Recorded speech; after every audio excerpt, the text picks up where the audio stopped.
नमस्ते स्टूडेंट्स। आज हम शिक्षण विधि के अंतर्गत जो कहानी विधि होती है उसके बारे में जानेंगे। कहानी विधि प्राथमिक स्तर पर यह देखा जाए तो छोटे बच्चों को कहानी सुनना बहुत ही पसंद होता है, चाहे वो माता पिता द्वारा प्रदान की गई कहानी हो, दादा दादी के द्वारा प्रदान की गई कहानी हो या किसी परिचित के द्वारा सुनाई गई कहानी हो। बच्चे एक मन लगाकर कहानियों को सुनते हैं।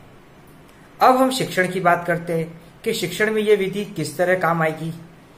शिक्षण में भी कुछ विषय वस्तु या कुछ शब्द ऐसे, कुछ कंटेंट ऐसे होते हैं जिनको समझाने के लिए हम इस विधि का प्रयोग कर सकते हैं, ताकि जो शिक्षण की जो नीरसता होती है, जो उदासीनता होती है, उसको दूर करके उसको प्रभावी रूप बनाने का काम इस विधि के माध्यम से किया जा सकता है। इसके लिए अध्यापक को निपुण होना चाहिए, अध्यापक को इसका पूर्ण ज्ञान होना चाहिए, बच्चों की मनोदशा को ध्यान होना चाहिए, तभी जाकर वो इस विधि को सही और स्वाभाविक रूप से बच्चों के सामने प्रस्तुत कर सकता है। यही कहानी विधि के अंतर्गत आता है कि आप विषय वस्तु को पढ़ाते समय किस तरह से एक कहानी का रूप लेकर उस विषय वस्तु को आप आसानी से पढ़ाते हो और वो वस्तु बच्चों को समझ में आ सकती है। खास करके जो प्राथमिक स्तर या उच्च प्राथमिक स्तर के जो विद्यार्थी होते हैं उनके लिए इस विधि का प्रयोग करके हम आसानी से हमारा शिक्षण पूर्ण करवा सकते हैं। जैसे इतिहास की कोई घटना को हम कहानी के माध्यम से पढ़ाते हैं, या हम किसी उपन्यास को भी हम इस तरह से रूप दे देंगे कि वो कहानी का रूप लगे। भौगोलिक घटनाओं को हम इस तरह से कहानी के रूप में समझा सकते हैं, यानी कि एक ऐसा तरीका, एक ऐसी शैली जो कि कहानी के रूप में सामने आवे, बच्चों को समझ में आए। ये थोड़ा सा कठिन होता है क्योंकि अध्यापक को इसके लिए निपुण या एक तरह से इसके लिए तैयार होना पड़ता है, तभी जाके ये विधि सफल हो पाती है। इसलिए इस कहानी विधि को शिक्षण के लिए हम उपयोग में ला सकते हैं और हमारे शिक्षण को प्रभावी बना सकते हैं। आइए हम इस कहानी विधि को अच्छे से जानते हैं। जैसा कि हम आज पढ़ रहे हैं कहानी कथन विधि, जिसमें बता दिया कि अपने विषय वस्तु या कंटेंट को हम कहानी के माध्यम से आसानी से बच्चों को समझा सकते हैं। अब अध्यापक के लिए कुछ शर्तें होती है, अध्यापक को कुछ दिशा निर्देशों का पालन करना होता है इस विधि को बच्चों को किस तरह से समझा पाए। सबसे पहला है उद्देश्य का ज्ञान। जिस विधि का वह प्रयोग कर रहा है, जिस कहानी का प्रयोग अध्यापक कर रहा है, उसके उद्देश्य का ज्ञान अध्यापक को होना जरूरी है।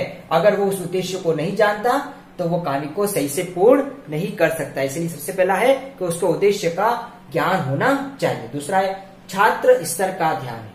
छात्रों का स्तर होता है, छात्रों का जो लेवल होता है, उसका ध्यान रखना बहुत ही जरूरी है। छात्रों को स्तर को ध्यान में रखकर, उसके लेवल को ध्यान रखकर कहानी को प्रस्तुत किया जाना चाहिए। पता होना चाहिए कि बच्चों का स्तर किस तरह का है, आप कौन से लेवल पर बच्चों को पढ़ा रहे हो। तीसरी बात है भाषा सरल। अध्यापक को कहानी का प्रस्तुतिकरण करते समय हमेशा सरल भाषा का प्रयोग करना चाहिए, क्योंकि इस भाषा सरल के माध्यम से ही वो कहानी को अच्छे से समझा सकता है। यदि वो बालकों को उनकी भाषा समझ में नहीं आए, शिक्षक क्या बोल रहा है, क्या कहना चाह रहा है, तो कहानी कहने का या कहानी कथन विधि का प्रयोग करने का कोई मतलब या औचित्य नहीं रह जाता। इसलिए भाषा सरल होनी चाहिए। अब भाषा सरल के साथ साथ अध्यापक की शैली प्रभावपूर्ण होनी चाहिए। शैली, जो उसकी स्किल है, उसकी जो शैली, उसका जो कौशल है, ये एक प्रभावपूर्ण होना चाहिए, आकर्षक होना चाहिए, ताकि कहने का मतलब कहानी कहते समय उसके जो हाव भाव होते हैं, वो कैसी प्रतिक्रिया कर रहा है, इन सब बातों का ध्यान अध्यापक को भली भांति से होना चाहिए। तब जाके वो अपनी जो कहानी कथन विधि है उसको सही रूप से पूर्ण कर सकता है। अगला है छात्रों की जिज्ञासा को बढ़ाए। कहानी में हमेशा ये भाव होता है कि कहानी जो जो आगे बढ़ती है, जिज्ञासा वैसे ही उत्पन्न होती है। अब हम यहाँ पर कहानी के माध्यम से उस कंटेंट को समझाना चाह रहे हैं, उस पाठ को पढ़ाना चाह रहे हैं, तो जो छात्रों की जिज्ञासा उसको भी ध्यान रखना चाहिए। आप प्रस्तुतिकरण इस तरह से कीजिए, अपनी भाषा शैली का प्रयोग इस तरह से कीजिए कि जो छात्रों की जिज्ञासा है उसको आप बढ़ाएं और छात्र जिज्ञासा पूर्वक, उत्साह पूर्वक आपकी कहानी को सुनने का प्रयास करेगा। और तब अगर बच्चों की जिज्ञासा बनी रहेगी, बच्चे इसमें इंटरेस्ट ले पाएंगे, तभी जाकर उसमें आप कह सकते हो कि यह विधि सफल और प्रभावी है। अगला है गुण। अब अध्यापक के शब्द के बाद आपको ध्यान रखिए कि उसको कौन कौन से गुण है इस कहानी कथन विधि के, जिससे हम कह सकते हैं कि विधि जो हमारी जो कक्षा कक्ष शिक्षण में प्रभावी रूप से हम इसका प्रस्तुतिकरण कर सकते हैं। सबसे पहली बात है बालकों की रुचि व जिज्ञासा का निर्माण। इस विधि के माध्यम से जो बालकों की जो रुचि होती है और जो जिज्ञासा होती है इसका निर्माण किया जाता है, क्योंकि बच्चों को कहानी सुनना बहुत पसंद होता है और छोटी कक्षाओं के बालक तो इसको बहुत इंटरेस्ट से सुनते हैं। और जब आप इसका प्रस्तुतिकरण इस तरह से करोगे तो बच्चों को इसमें इंटरेस्ट भी आएगा और बालकों की जिज्ञासाओं का भी निर्माण आप कर सकते हो। अगला है ज्ञान आसानी से संभव। इस विधि से जो ज्ञान होता है, जो नॉलेज होता है, वो आसानी से संभव है, यानी कि उसको आसानी से बच्चों को दिया जा सकता है। किसी तरह की कोई समस्याएं नहीं आती, कठिनाइयों का सामना नहीं करना पड़ता है और वो सहज रूप से बच्चों को हम ज्ञान प्रदान कर सकते हैं। चाहे कितना भी कठिन से कठिन ज्ञान हो, या हो सकता है कि उस जो ज्ञान है वो थोड़ा सा बोरियत है या उदासीन है, तो उसको भी आप आकर्षक और सहज रूप से बच्चों को प्रस्तुत कर सकते हैं। तीसरा है मनोवैज्ञानिक विधि। सही बात है कि ये जो विधि है एक मनोवैज्ञानिक विधि है, यानी कि बच्चों की मनोदशा को ध्यान में रखकर इस विधि का प्रयोग किया जाता है। बालकों की मनोदशा, बालक किस तरह इंटरेस्ट ले रहा है और किस तरह का लेवल है, ये संपूर्ण बातें उसकी मानसिक दशा में आएगी और उसी के अनुसार इस विधि का प्रयोग किया जाता है। अगला है बालकों का मनोरंजन होता है। कहानी अपने आप में एक मनोरंजन है, कहानी अपने आप में एक रुचि और इंटरेस्ट क्रिएट करती है।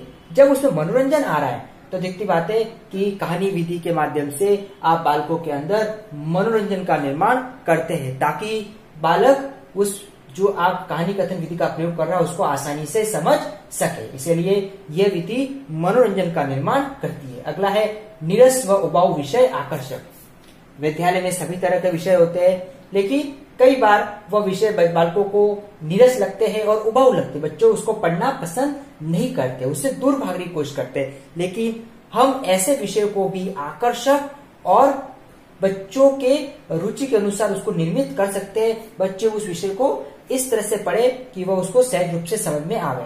जब आप इस विधि का प्रयोग कर रहे हो तो बच्चों को आपको समझाने के तरीके से वह विषय आकर्षक बन जाएगा और जो नीरसता है वो नीरसता दूर हो जाएगी। अगला है छात्र कक्षा में बने रहते हैं। इस विधि से छात्र कक्षा में बने रहेंगे क्योंकि वो एकाएक ध्यान लगा के बैठेंगे, आपकी बातों को सुनेंगे, कक्षा का अनुशासन बनाएंगे और इस विधि को ध्यान से सुनेंगे। तो यह है इस विधि के गुण। अब आते हैं इसके दोष। जहां इसके गुण है वहां इसकी कुछ कमियां भी है, और कमियों जैसे मैंने बताया गया था कि कमियां और गुण दोनों ही एक सिक्के के दो पहलू के समान है। जहां गुण विद्यमान है वहां कमियां भी विद्यमान है। पहला है प्रत्येक अध्यापक इसमें प्रवीण नहीं होता। प्रवीण यानी कि उसमें एक्सपर्ट नहीं होता, क्योंकि कहानी कहने के लिए अध्यापक का व्यक्तित्व, अध्यापक की भाषा शैली और अध्यापक किस तरह से उस कौशल का निर्माण करता है, ये सब बातें अध्यापक में होनी चाहिए। अगर इनका अभाव पाया जाता है तो इस विधि को अध्यापक सही से प्रस्तुत नहीं कर सकता। इसलिए हम कह सकते हैं कि इसमें अध्यापक को प्रवीण होना जरूरी है और प्रत्येक अध्यापक इसके बारे में जानकार नहीं हो पाता। अगला है उच्च स्तर पर यह कठिन।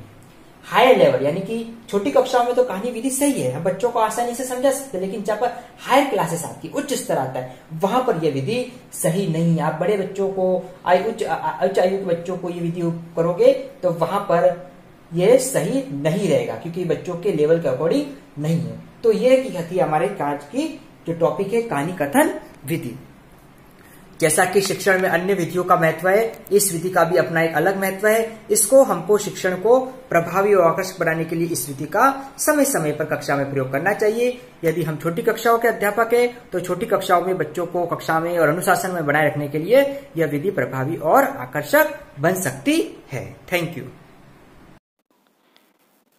कहानी कथन विधि को बताते हुए इसके गुण एवं दोष बताइए।